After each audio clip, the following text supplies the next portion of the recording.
पिछले दिनों अपने घर में गणेश प्रतिमा स्थापित कर मौलानाओं के निशाने पर आई रूबी आसिफ खान ने फिर 9 दिनों के लिए अपने घर में दुर्गा प्रतिमा स्थापित की है। आज वह अपने पति आसिफ खान के साथ दुर्गा प्रतिमा को बाजार से खरीद कर लाए और अपने घर में विधि विधान से स्थापित की। उन्होंने कहा कि उनके ऊपर हालांकि हमले होते रहे, फतवे जारी होते रहे, लेकिन वह किसी से नहीं डरती और वह अपना काम करती रहेगी। मैं फतवे देने वालों को कहूंगी कि यह हिंदुस्तान है, संभल जाए वरना आगे बहुत नुकसान होगा। दरअसल भारतीय जनता पार्टी की जयगंज मंडल के उपाध्यक्ष रूबी आसिफ खान ने पिछले दिनों गणेश प्रतिमा अपने घर में स्थापित की थी।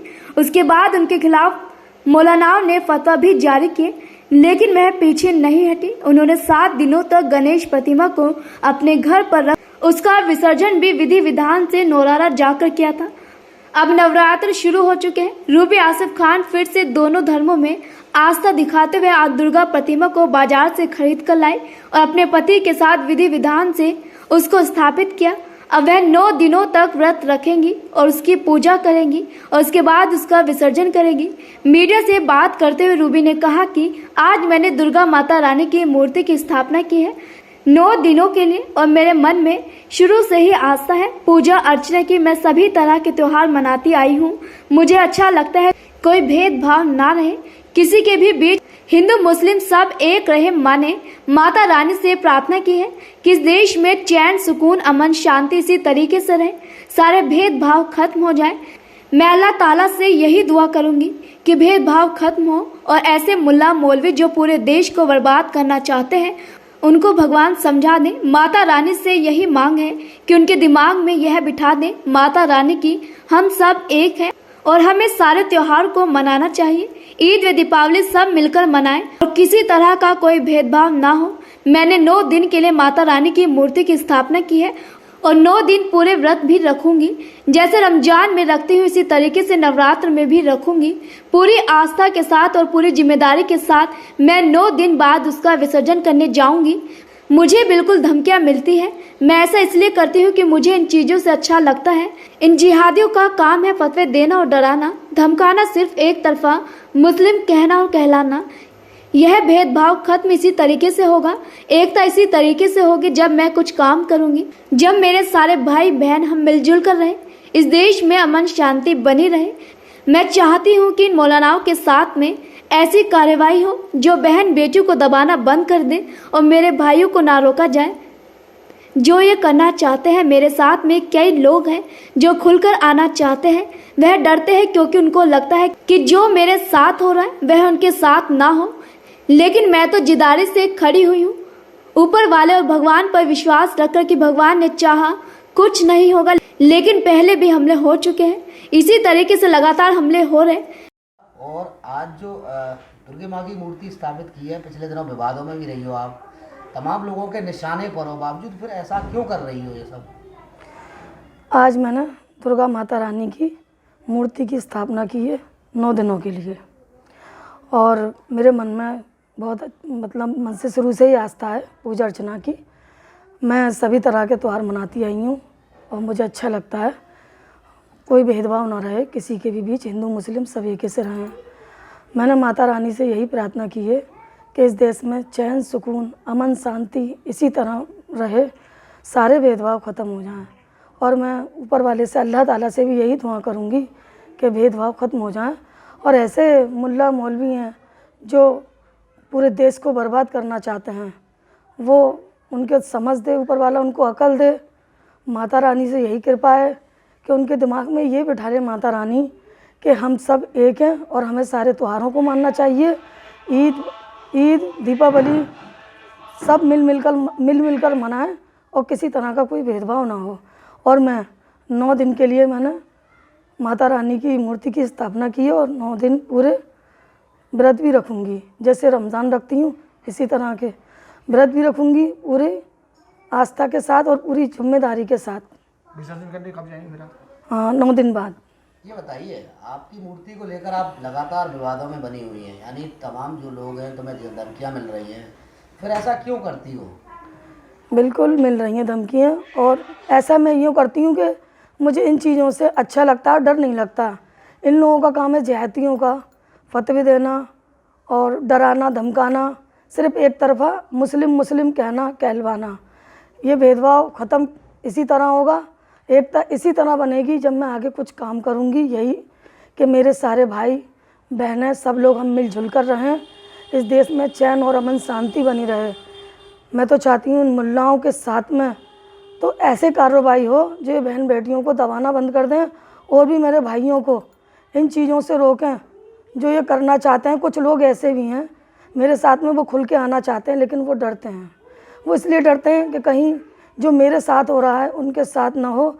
लेकिन मैं तो जीदारी से खड़ी हुई हूँ ऊपर वाले पे और भगवान पे विश्वास रखे कि भगवान ने चाहा कुछ नहीं होगा। लेकिन पहले भी हमले हो चुके हैं, इसी तरह लगातार हमले हो रहे हैं। मैं इनसे डरूंगी नहीं हमलों से और ना ही इनकी धमकियों से। मैं अपने काम रूबी जी पिछले दिनों आपके फतवा जारी हो जाता है, फतवे के बाद आपको बदनाम करने की नई साजिश रची गई, यानी ट्विटर अकाउंट आपका फर्जी बना दिया गया। तो जी ऐसे में उन लोगों के लिए क्या है ये पूरा, क्या मतलब क्या चाहते हैं ये लोग? जी बिल्कुल, ट्विटर अकाउंट बनाने वाले कह नहीं सकती कौन है क्या है, लेकिन ये जहती लोग हैं जो गलत सोच रखते हैं अपने मन में, वही ऐसा काम कर रहे हैं। उन लोगों के मैंने शिकायत भी की थी उन लोगों की, लेकिन अभी तक कोई एक्शन नहीं है किसी भी मामले में। प्रशासन की इतनी लापरवाही रही तो आगे कुछ कह नहीं सकती, कुछ भी हो सकता है मेरे साथ। सवाल है रूबी जी, उन लोगों के लिए क्या कहोगी जो आपके इन तमाम कार्यों को लेकर फतवे और अन्य तमाम तरीके की बातें करते हैं? उन लोगों को क्या कहना चाहोगी, क्या संदेश देना चाहोगी? उन लोगों को यही कहना चाहूँगी कि समझ जाएं अभी वक्त है, हिंदुस्तान है ये, हिंदुस्तान में रहें और हिंदुस्तान की ही भाषा बोलें। ये पाकिस्तान और हिंदुस्तान वाली ना लगाएं, वरना आगे बहुत नुकसान होगा। मिलजुल कर रहें तो बहुत अच्छा रहेगा इस देश में। बात करती हैं उनको लेकर तमाम धमकियां मिल रही हैं, आप भाजपा से जुड़े हुए लोग हैं, क्या कहेंगे? देखिए, शारदीय नवरात्रि चल रहे हैं, पूरा देश धूमधाम से माँ भगवती की पूजा अर्चना करके विधि विधान पूजा करके नवरात्रों को मनाता है। भारतीय जनता पार्टी जयगंज मंडल की रूबी आसिफ खान मंडल के उपाध्यक्ष हैं। उन्होंने अगर ऐसा किया है तो देश में एक एकता का संदेश दिया है जो कि गलत नहीं है। आप देखिए, हमारे संघ प्रमुख मोहन भागवत जी मदरसों में जा रहे हैं, बच्चों की शिक्षा पढ़ाई बहुत सारी चीज़ों को देख रहे हैं, वो भी एकता का संदेश दे रहे हैं। अगर रूबी आसिफ खान ने अगर मान लीजिए घर में विधि विधान पूछ कर माँ भगवती की पूजा अर्चना की तो इसमें क्या गलत है? ये तो देश में एकता का संदेश दे रही, भाईचारा का संदेश दे रही हैं। तमाम धमकियां मिलती हैं ना आए दिन फर्जी ट्विटर, तो ऐसे में कोई पुलिस, आप भाजपा आपकी सरकार है, पुलिस से कोई हेल्प वगैरह कुछ ऐसा लिखेंगे पत्र वगैरह? देखिए, एक बात मैं उन लोगों से कहना चाहता हूँ जो लोग धमकियाँ दे रहे हैं, ये सरकार मोदी योगी जी की सरकार है। यहाँ ऐसे लोगों का पूरा पूरा इंतजाम है जो लोग खासकर महिलाओं के लिए जो लोग ऐसे सब टिप्पणी करते हैं, उनको बरगलाने का काम करते हैं, उन्हें दबाव बनाने का काम करते हैं। ऐसा कुछ नहीं है, यहाँ सबका साथ सबका विकास है। इसी कड़ी में अगर आज उन्होंने एक काम किया है तो बहुत अच्छा किया है। मेरी शुभकामनाएं उनके लिए हैं। मैं प्रार्थना करता हूँ माता रानी से कि वो अपनी कृपा उनके परिवार पर उन पर बनाए रखें, और ये काम उन्होंने जो किया है ये भाईचारे एक संदेश देने का काम किया है जो कि बहुत सही है। क्या कहोगे जो एक मुस्लिम महिला के पूजा अर्चना करने पर वो फतवे जारी करते हैं? फतवा तो जो लोग कमज़ोर हैं वो जारी करते हैं, उन्होंने कहा फतवा जारी करना। एक बधाई की पात्र हैं माँ भारती की लाडली रूबी आसिफ खान जी, जो कि अपने पूर्वजों को दिए गए संस्कारों पर चलते हुए माँ देवी का अनुष्ठान कर रही हैं वो, और नौ दुर्गा पूजन कर रही हैं। ये भारत देश है, भारत देश में सबको अपने तरीके से जीवन जीने का अधिकार है, और भारत में तो कोई मुस्लिम नाम का धर्म भी नहीं है। एक पंथ है मुस्लिम नाम का, धर्म तो हमारा सनातन धर्म है, और सनातन धर्म में तो माँ देवी की पूजा करना बिल्कुल ठीक है। आज सिंधु पर्यंत यस्य भारत भूमि का पितृभूमि पुण्य भूमि चा भूचित हिंदू रीति स्मृता। माँ भारती की लाडली रूबी आसिफ खान अगर अपने पूर्वजों को दिए संस्कार हो गलत नहीं है, उसमें कुछ भी करना चाहिए और हर मुस्लिम को करना चाहिए। ये एक हिंदू मुस्लिम एकता का मिसाल दे रही है, इसलिए मैंने बधाई देता हूँ। और मौलवी मौलानाओं का तो काम है फतवा देना।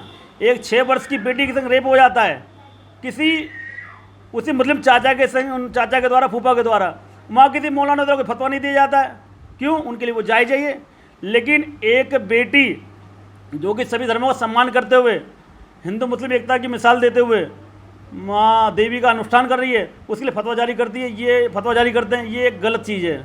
मैं ऐसे मौलानाओं को संदेश देना चाहूँगा, देश को जोड़ने की बात करें, ना कि तोड़ने की।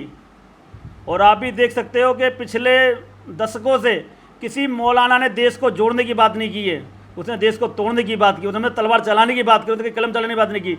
ये कभी चाहते नहीं मुस्लिम धर्म का उत्थान हो, मुस्लिम समाज का उत्थान हो। ये चाहते नहीं मुस्लिम बेटियां पढ़ें, शिक्षित हों।